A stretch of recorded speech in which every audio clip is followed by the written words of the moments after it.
Did you know that your financial brand's account holders and prospective account holders are making around 35,000 decisions every single day?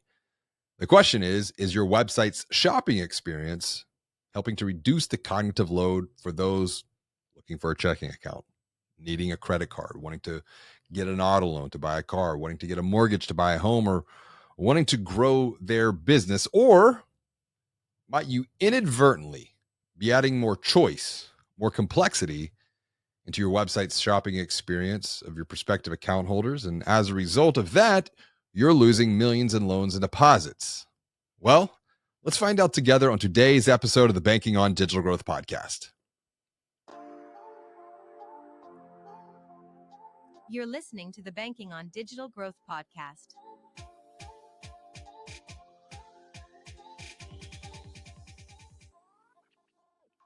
Welcome back to the Banking on Digital Growth podcast. I'm James Robert Lay, founder and CEO of the Digital Growth Institute, where we are on a mission to help financial brands stop losing loans and deposits on their websites, online, through their digital experiences. And the way that we do this is by guiding financial brands through the Banking on Digital Growth program, which includes 3 simple, easy to follow steps.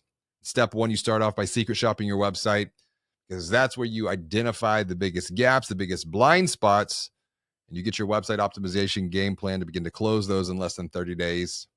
And step number 2, you continue forward.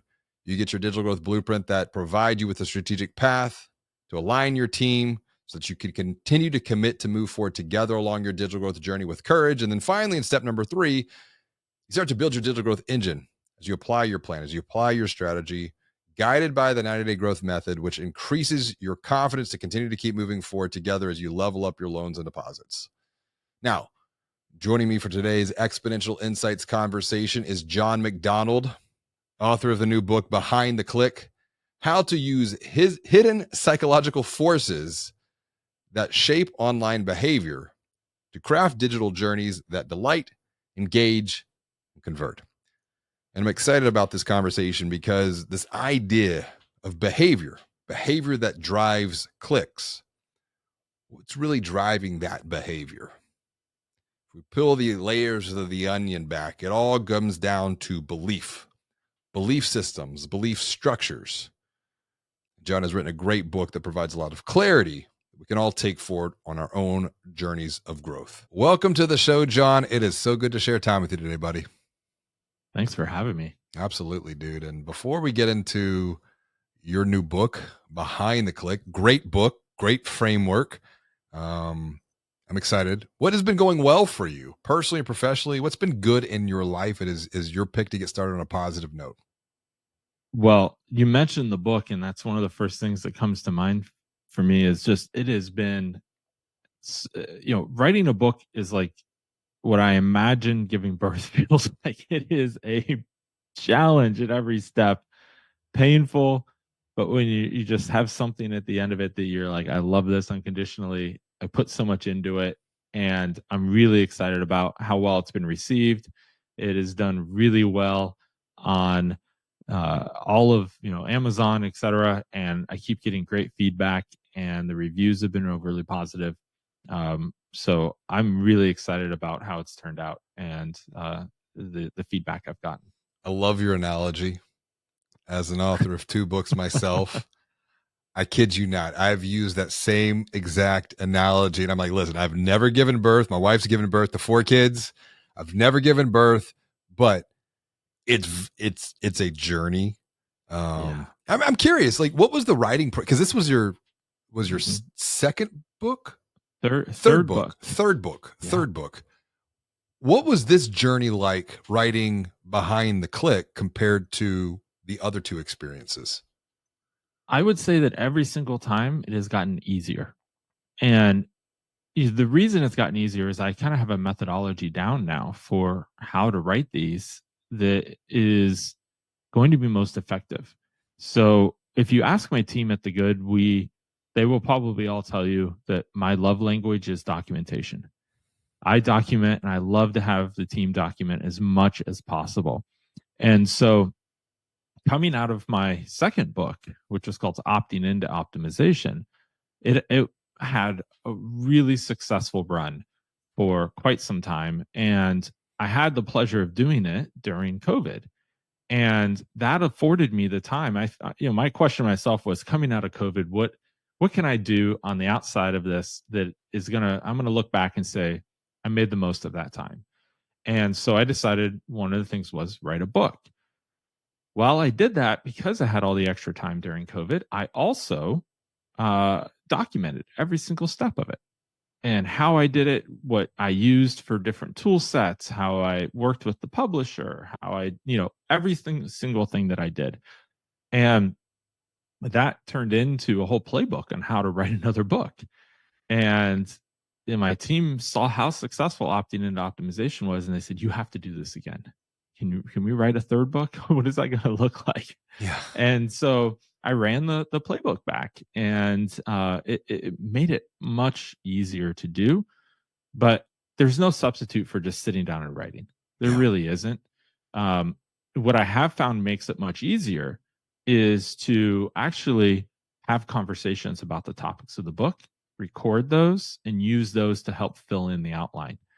That has been super helpful because it gets you, let's just say, 60% of the way there, anyways, right?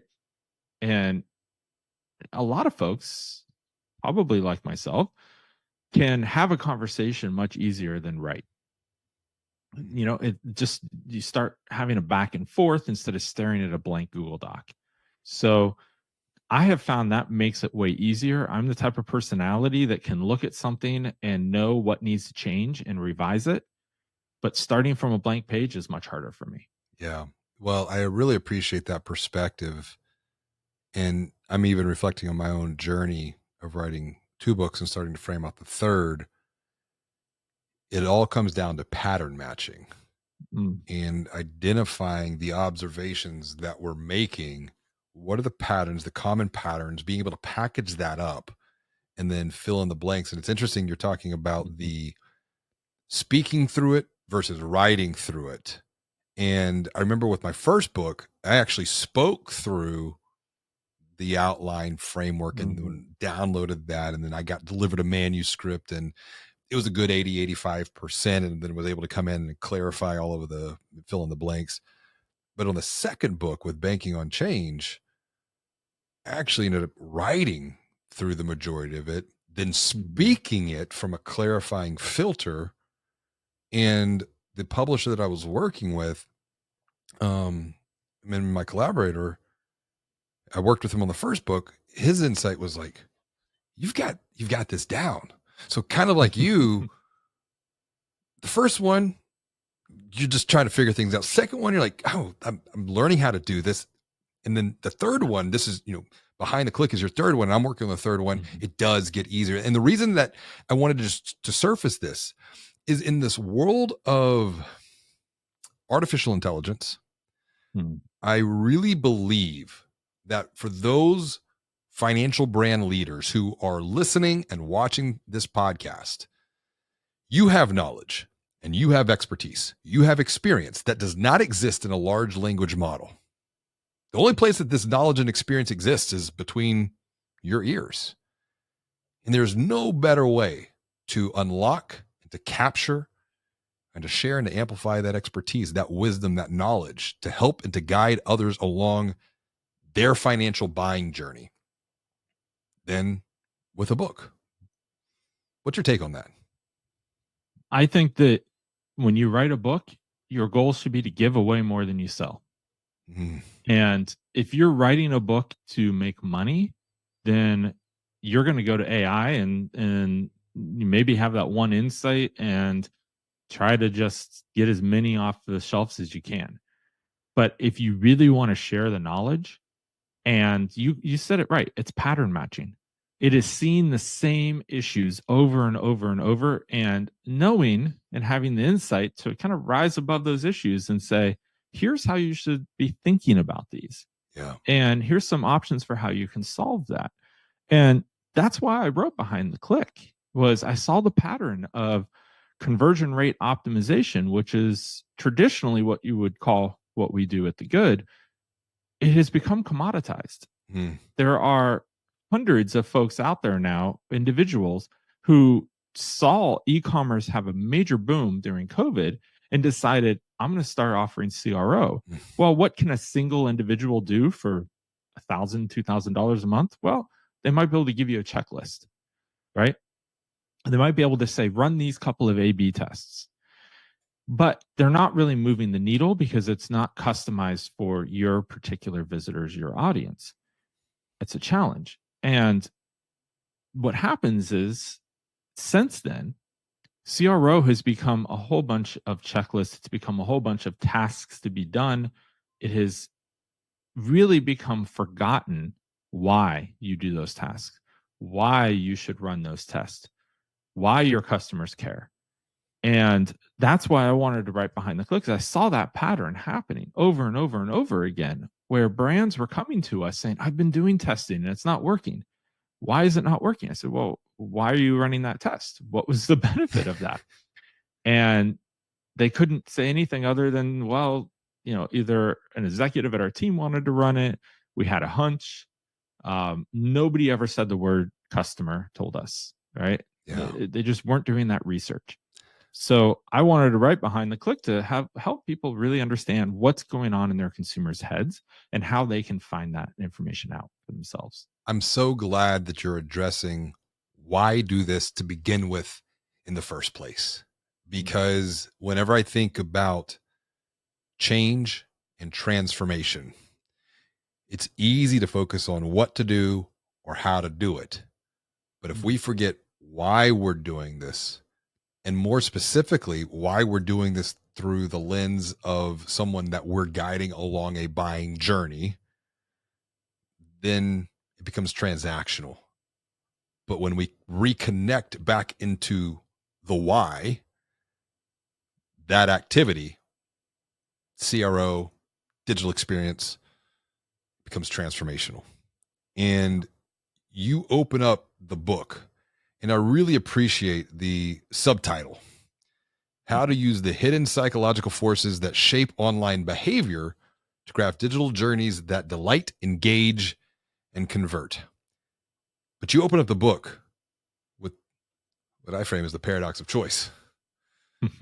People make 35,000 decisions every single day. 35,000 decisions. That's a lot of decisions, a lot of decision fatigue. And Yes, when you're thinking about so. digital experiences, how does 35,000 decisions then translate into digital experience optimization? Well, really what happens is it all comes back to what are called heuristics, right? Heuristics are shortcuts, mental shortcuts that our brains take. And because we make 35,000 decisions every day, we can't possibly be laboring on those decisions. A handful of them are, some decisions are really big, like deciding to take that new job or quit your job, or some are really small, like what are you going to wear for the day, or maybe I would argue that the vast majority are actually decisions that you make without even realizing you're making a decision. Picking up that coffee cup and having a sip, right? You didn't tell your brain, okay, I need to move my arm, I need to grab the cup, I need to move it to my mouth. Now drink. Now swallow. Right? You don't do that. You just don't. Your brain would overheat. You see steam coming from everybody's head all the time. Like it just doesn't happen. Right? So instead, our brains take shortcuts to make these decisions as quickly and easily as possible, and that's heuristics. And it's great because if we had to make all these decisions consciously every during the day, every day, we wouldn't be able to get out of bed. We'd be so overwhelmed and so exhausted. But this is also bad because your brain searches for the easiest choice, not always the best or the most logical choice. Yeah. Right. And when you understand some of those heuristics, you can relate those experiences to your digital journey and how your customers' brains are working. So you can eliminate the obstacles that are keeping your customers from seeing the right choice, because things like decision fatigue, or having just a challenge with decision overload.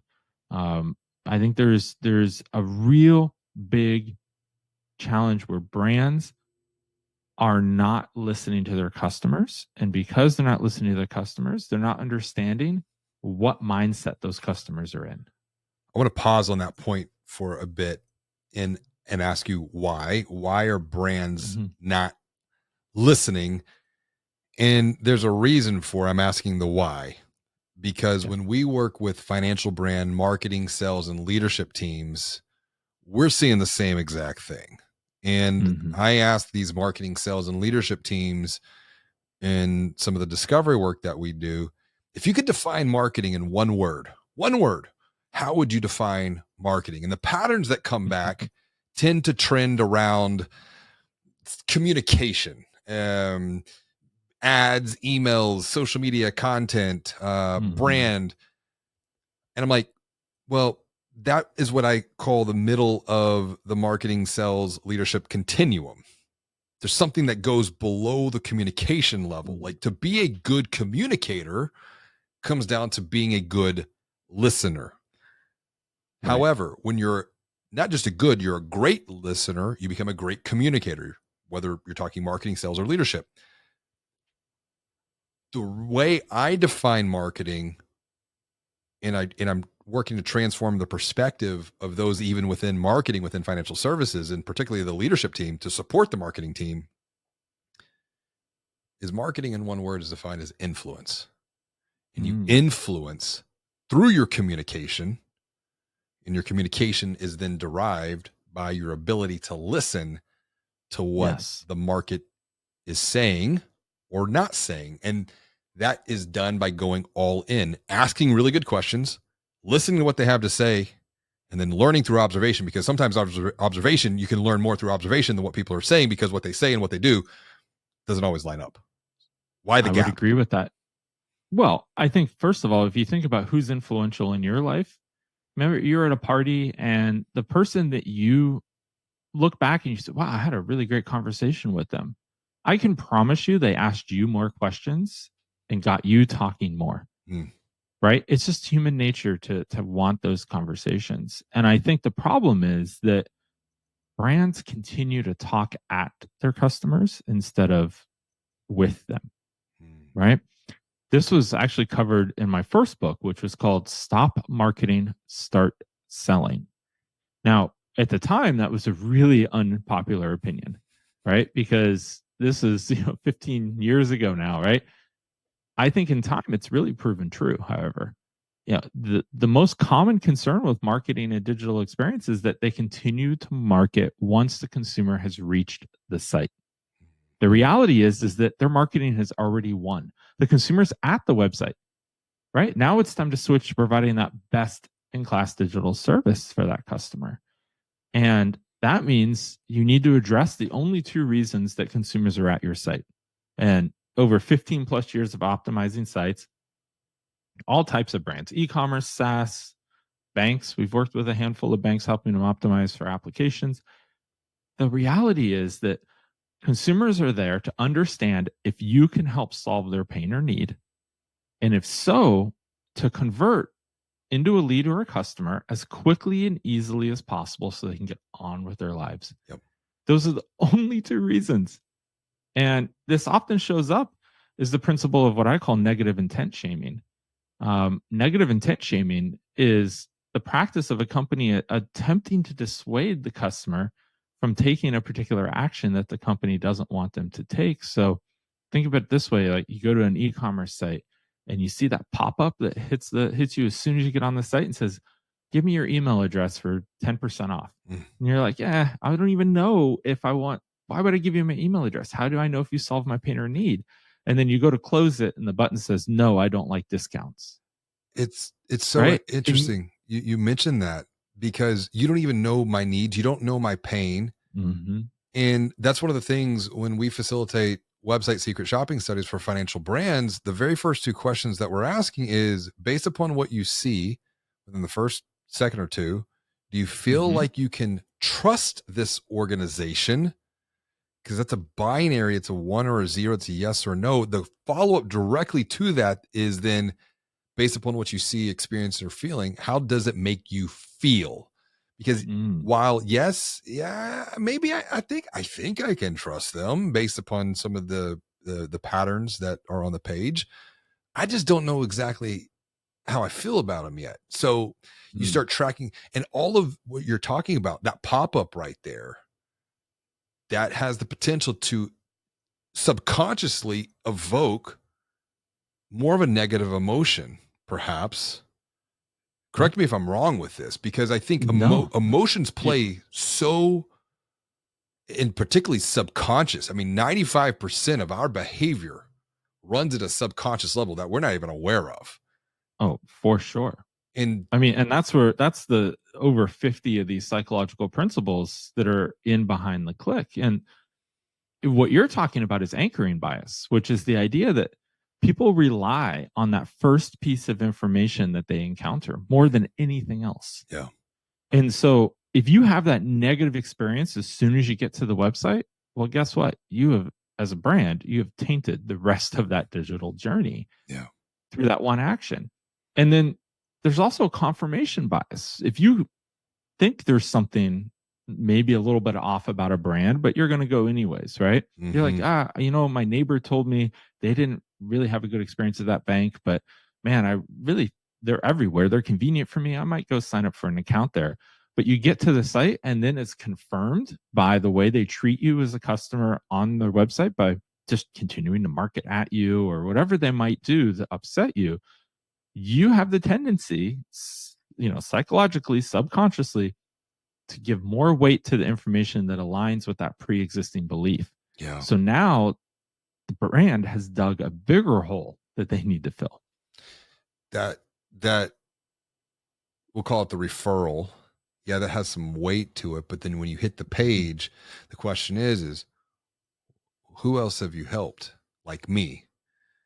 And you're getting to some of that third party validation there. And with that in mind, I really, really appreciate the way that this book is framed, because you've got the different stages of a buying journey. You've got discovery, you've got information gathering, you've got decision making, you've got post purchase. And with each one of these points within the buying experience, you pose a question and then you provide a solution to help answer the question. So what I want to do is let's start just discovery. And we're not gonna have time to go through every single point, but you start off with discovery. Yeah. Does this company, does this brand, does this organization, do they understand my problem? Let's unpack that. What do you mean by that? Well, as I mentioned, the first thing that I'm doing on your website is trying to understand if you can help solve my pain or need. All I need is a scent trail. I need that very little, just a hint that you might be able to help so that I continue down that journey, right? It doesn't take a whole lot, but when I came to your site, I had some idea of your brand already, right? I didn't just happen upon it. I did a Google search that led me there, right? Or I clicked on an ad. What did that ad say? You need to make sure that that resonates on the site. Or you mentioned a referral. Okay, well, you heard about me from somebody else. What did they have to say that got you to come here? As a brand, you're not going to know with certainty what was in their head when they get there. Now, I think I would argue, some people would argue that you do with digital ads because you know what ad they clicked on. Right. True. Every ad should have a corresponding landing page that reinforces that message. If you're not doing that, just stop today and do that first, because you're wasting your ad dollars otherwise. Yeah. So really what you need to do is carefully craft that first impression, which will anchor the entire digital journey to follow. And it's so cliche, and I even hate that I'm about to say what I'm about to say, because it just annoys me with what's even in my head, but it's got to say it. You never get a second chance to make a first impression, because then you anchor against that. 100%. Now, let's assume that somebody is looking at that and says, yeah, they understand my problem, right? They've solved it before they understand it. The next question they're asking in this phase is, does this company have a solution to my problem? Right? This is now where I'm going into research mode. Okay. And this is what's going to propel that customer into that next phase, which is the information gathering phase. Right. So here, brands really need to conduct user testing to determine what the consumers' needs are and how those align with what the company's messaging says. Because again, if you are a brand and you're just taking your best guess, or you're just going based on what the C-suite wants or marketing leadership wants, you're going to ignore what the needs are of your consumers, and your messaging is going to be completely off. I want to pause on this point for just a bit, maybe roll back to the previous of discovery. One of the biggest pain points that we hear prospective account holders share when navigating through a buying journey is they hit the homepage of a financial brand website and they're met with an archaic banner ad, rotating for that matter, with 5 different messages of all the latest promotions, and verbally spoken multiple times. I just feel like they're trying to sell me something. Like, how, and it's right back to your point, how can they help me? Like, what they're promoting, what they're communicating does not solve my problem. Right. Bounce. And we take that even further in here is, where do we go next? It's like we hit the page.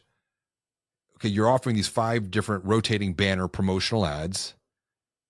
Now what? How shortcut heuristics, shortcut my path to get me beyond my pain that I'm experiencing in the present moment. And there's industry research that we have around 61% of people who enter into a financial buying journey, particularly for a loan product, are entering into that journey with some type of negative emotion, anxiety, worry, fear. Am I going to get approved?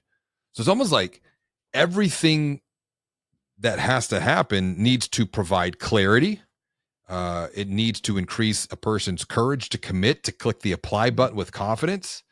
And really, if we're talking in banking terminology, are we making deposits into the trust fund that sits between the mind of a consumer, or are we taking withdrawals out with these small, little, very, very subtle pieces of a digital experience?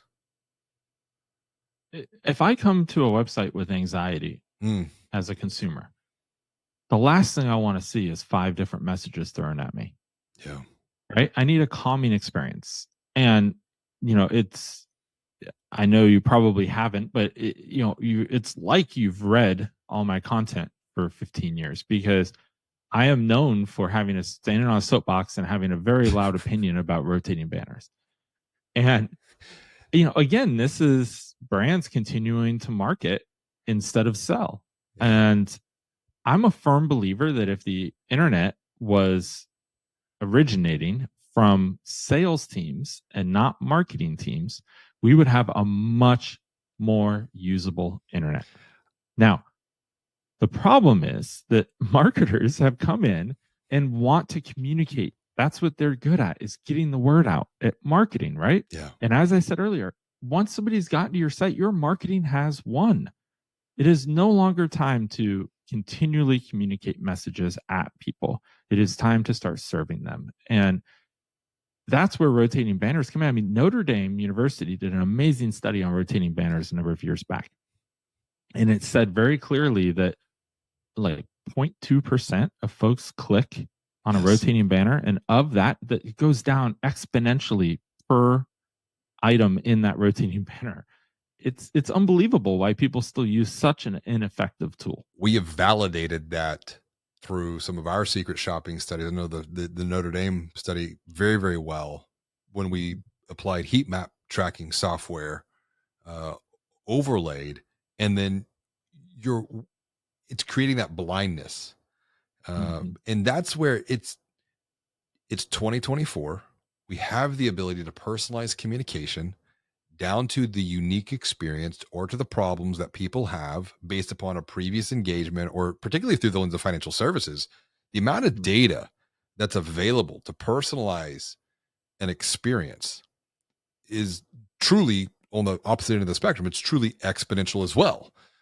I think the complexity then though sets in from an internal, it's like, where do we begin?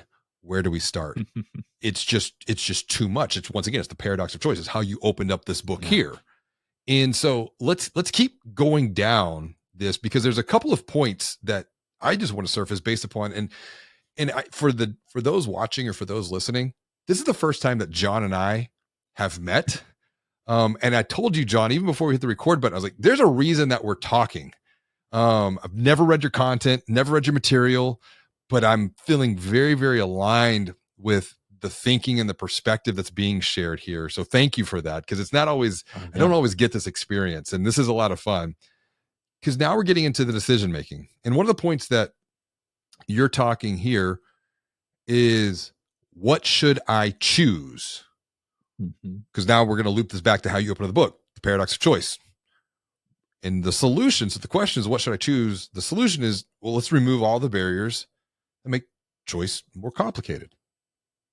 Let's explore. Yeah. Well, here's the reality, is that there are two types of consumers that are at your site, two types of visitors. There's what's called the satisficers and the maximizers. The satisfiers, what they're doing is looking for the quickest and easiest solution, right? Oh, can I put my money in your checking account? Great, let's go. Right? Do you have a high interest rate on your savings? Okay, I'm in. Let's go. They're not going to go to every single bank and look at what the rates are, right? But a maximizer is. A maximizer is the type that's going to have dozens of browser tabs open. They got you and all your competitors, and they're comparing left to right. They are, asking friends, hey, I'm looking at these two. Have you had any experience with them, et cetera, right? They're going online to Reddit. They're doing all this research, okay? It's a life and death decision to them, right? Even when it's not. And so all of us fall into one of those two camps on every decision we're making. Are we just making a decision to get the job done? Right? I don't care what gas station I go to. I'm going to fill up my car, right? Maybe there's a penny or two difference. Honestly, to me, it doesn't make sense. I have a hybrid. I fill up my car once every 6 months, maybe. So it's fine. 2 cents a gallon, not going to make a difference to me. But somebody who drives 100 miles a day, it may make sense for them to drive that extra mile and save a couple cents on that gallon, right?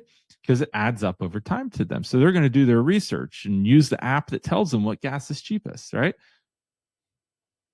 I think all of us are falling into each one of those. And the challenge really becomes that you need to solve for both of those types of consumers, because if you make it too complicated for the satisfiers, they're going to bounce. Yeah. They're going to go to where it's easiest to get what they want. And if you make it too simple, the maximizers aren't going to care, because they're going to be like, well, they don't have the details I need to feel comfortable. So where the challenge becomes is helping people make that choice and meeting them where they are at in that journey. It may be that they are really at that journey and ready to convert, or maybe they need more research.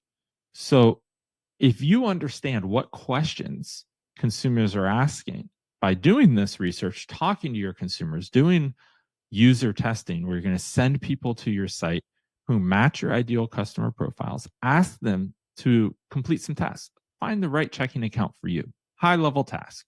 Okay. And then tell them, I want you to talk out loud about what you're thinking as you go through this. Every decision, everything you're doing, just say, oh, I'm looking for this, or I'm going to click on this next because I think this might take me to X, Y, or Z. Record those. Within 5, I promise you, 5 of these recordings, just a few minutes each, you'll start to see trends. Yeah. You will see the trends add up of problems where consumers are having these challenges where their questions aren't being answered, or where they're feeling like they're overwhelmed because there is too much information for them. And then you can start to really kind of move those dials to what makes sense to meet both of those type of personas. That's a Great point.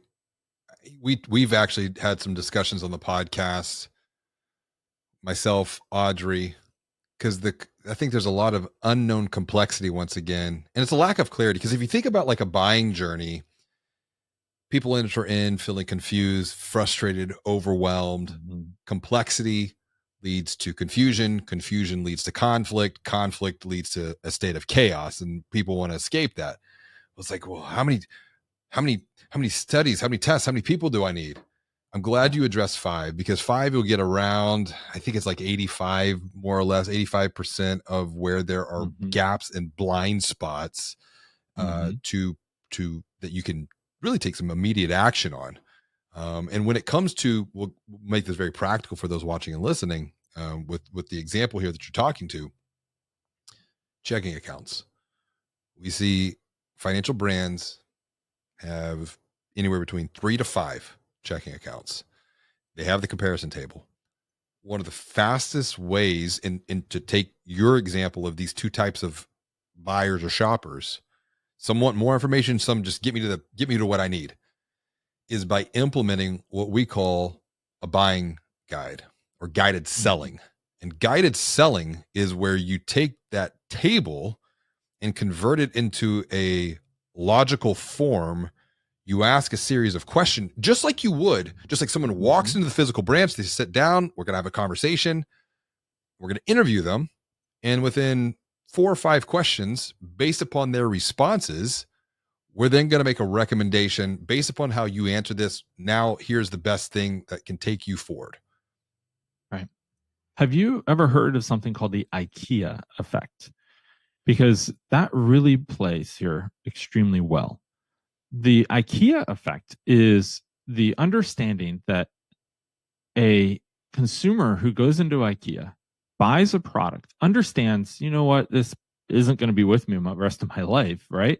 What it is going to be is I'm going to have to put this box together into the product. But when I'm done with that, they have this feeling of success and by appreciation for IKEA. They know they got what they needed, they put it together, they feel better about it. The same thing applies here in when you are taking somebody through a quiz like that to help them buy. And I know quiz has sometimes a negative connotation of shopping assistance, shopping journey, right? If they answer a handful of questions and then you decide and spit out what is the best product for them, you are going to have a much more bought in customer who now feels like you've been on that journey with them and have been helpful to them because you have helped them build what is the best product for them. Absolutely. And I want to do a quick pause here, Audrey. We're going to take a cut because I lost a camera and I just want to make sure that we're good.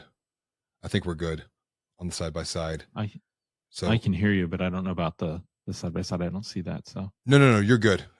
We've got you side by side. Oh, there we are. You're good right there. Okay. I just want to do a quick pause from thumbs up from Audrey. A technical check. So we're right at Audrey on your notes, right at 35 minutes. I'm gonna start bringing this home, start landing this here, because this seriously, dude, this has been such a really good conversation and a lot of fun. Glad to hear it. So we're gonna get back into this in 3, 2, and 1. No, I agree wholeheartedly, and thank you for sharing the IKEA effect. As you start to wrap the book up, you bring us into the post-purchase stage, and I think you open up with such a great question: were my expectations met? And I will be the first one to share from marriage. I have expectations. My wife has expectations. I mean, 18 years, I'm still learning this, but it's almost like when expectations are unmet or unfulfilled, that's where that conflict, that chaos starts to creep back in. But you have a solution. It's proactive communication. Exactly. You want to proactively communicate the good and the bad. I think too many brands are there to reinforce what's positive after a purchase, but they don't talk about what could be negative. And I think that is something that they're afraid to do, to inject that negative connotation instead of getting out ahead of possible concerns. As a whole, with the post-purchase phase, I specifically wanted to include this because it's part of the digital journey. And I think it's actually the most underserved and underutilized part of the digital journey. So many brands only, it's in the name, conversion rate optimization. They are trying to increase their conversion rate to the point that they forget about what happens after somebody converts. Yet, you can either trigger regret or make somebody extremely happy. And there's really no middle road here. Like, think about every purchase you've had. You're saying, well, I guess next time I won't buy that product, or I shouldn't have spent that money, or, or you had a really good onboarding experience. You had a really guided journey after you are getting your expectations met because the brand has listened to you. They have helped you to get the most out of the product, right? So this is where, after somebody signs up for a checking account, call them and say, hey, did you know that if you didn't sign up for our savings account, we can get you a higher interest rate by doing that. So let's pull some of your money that you might just be holding on to into a higher rate return. Well, now the consumer is like, awesome, you have made me some extra money. You look like you're taking care of me. And the bank wins because they get a second account. Yes. And a long-term holding of the money, right? So I think that there's a lot of ways to be thinking about post-purchase, and expectations met is definitely the first thing that consumers ask, but it's the easiest to get ahead of. Yet so many brands just drop the ball right after somebody converts. They start treating that person like a number instead of a person. Oh, especially in FinServe and financial services. Had a great conversation with Joey Coleman, who wrote a book called Never Lose a Customer Again. Mhm. And it was great book. basically this whole post-purchase process, and how a lot of this, whether you're talking website or digital experience, the way I define experience is an experience is a well-defined system or process that has been strategically thought out, mapped, planned, Mhm. then applied, and then most importantly, continuously optimized over time, that will result in one of two things: a positive or negative emotion. And obviously we're wanting more positive emotions, particularly at this point, because when someone feels confident about the decision that they made, but they also can understand some of the dangers and some of the threats to that decision. And I like the way that you're framing this, like to be proactive with that. Mhm. That then opens up one of the stages that we think about, which is advocacy. And advocacy comes down to ratings, reviews, and referrals. The Mhm. ability for your account holders then go and make a positive influence into the lives of another prospective account holder.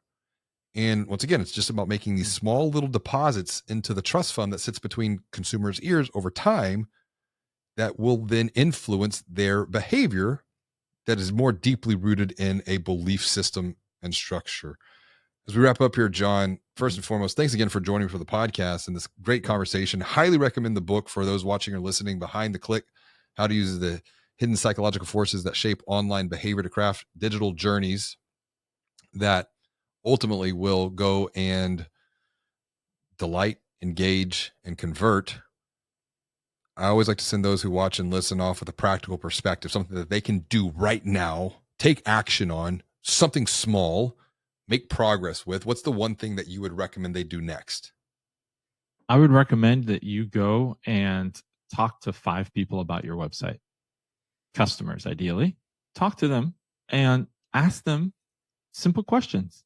What was your experience? Where did you get hung up in the process? What answers weren't provided?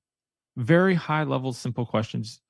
You will learn a lot. As remedial as that seems, so many brands have skipped over that step. And the second thing I would say is go get a copy of Behind the Click. Go to thegood.com/BTC for Behind the Click, and use code BTC podcast 50. So BTC podcast 50, and you get half off the book, and can read about all these psychological factors plus a lot more. Highly recommend it. Go grab the book. Can you repeat that one more time for us, Jon? Yeah, it's at thegood.com/BTC BTC for behind the click. And then we'll ask you if you have a code. Use the code BTC podcast 50, and that will get you 50% off a copy of Behind the Click. Grab the book, connect with Jon, keep learning, keep growing, keep improving. Jon, thanks so much for joining me for another episode of the Banking on Digital Growth podcast. This has been a lot of fun today, buddy. Thank you. It's great to connect. As always, and until next time, be well, do good, and be the light.